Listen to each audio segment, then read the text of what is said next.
No, para dun sa sinasabi ni Dust, di na sa bahay nila.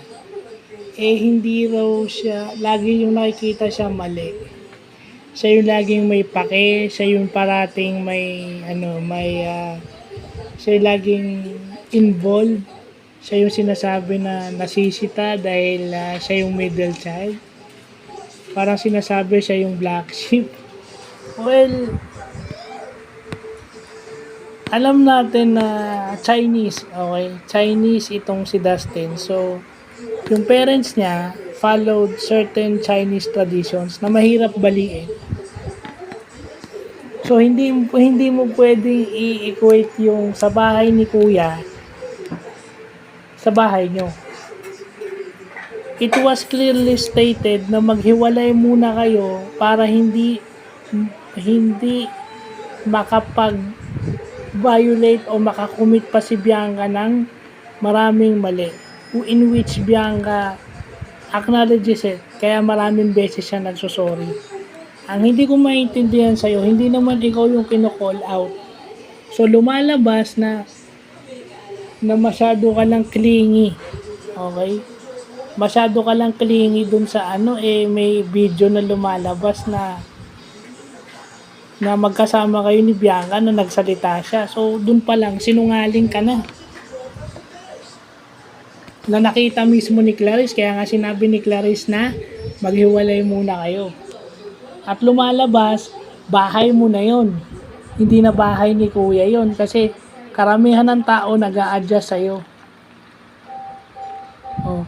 Kita mo? Paano ka, isasabihin mo ikaw yung lagi nagkikare. Yun ang hirap.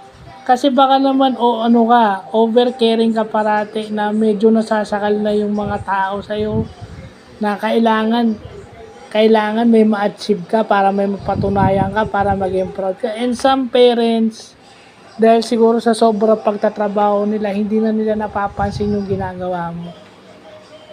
Dapat hayaan mo na lang. You don't have to be that clingy and that controlling dahil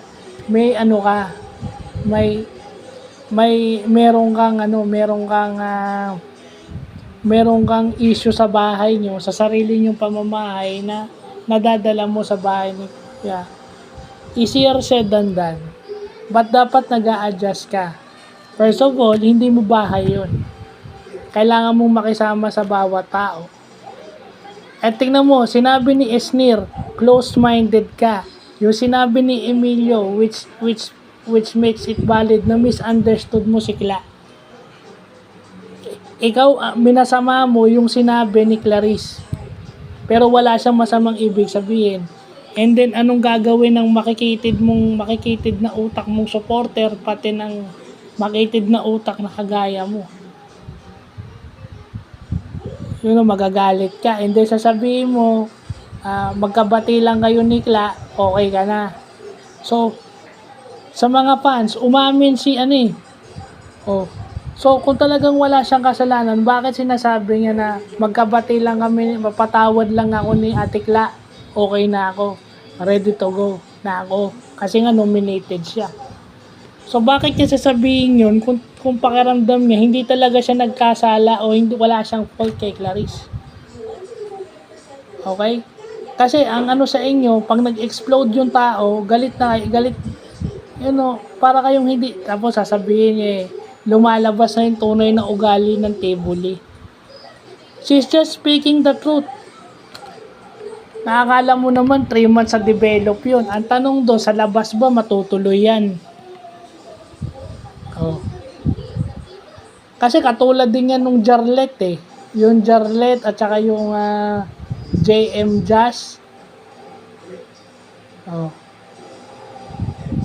Yung JP Kai, yun. Kasi JM Piang na ngayon. Puro kasi kayo, yung mga makikitid ng utak dyan, ang dapat kasing ginagawa nyo, wala na kayong magagawa kung hindi kayo pinapansin ng parents nyo. Pero hindi dahilan yun para maghari-harian kayo, maging controlling kayo sa ibang environment. Although kahit sa nasabi na mayroon pala siyang problema, kung ganun yung mindset nyo, dapat unawain nyo rin si Mika. kung bakit siya play safe. O bakit pag si Dustin yung may nilabas na problema naiintindihan? Bakit yung kay Mika, hindi? Kasi Mika, umamin siya na meron siyang anxiety at panic attack na nagamot lang sa Amerika. Bakit kay Mika hindi nyo maintindihan, pero kay Dustin, nadja-justify nyo agad? Some of these fans are, plainly stupid. Hindi nila maintindihan yung kay Mika kasi si Mika walang love team. Or hindi ganun kalakas o hindi sila ganun kinikilig sa Mike Brent. Mika tsaka Brent at tsaka medyo dumidistansya na si Brent eh. So, pag hindi kayo kinilig, hindi nyo maiintindihan. Doon kayo sa mas kilig. So, yun lang po.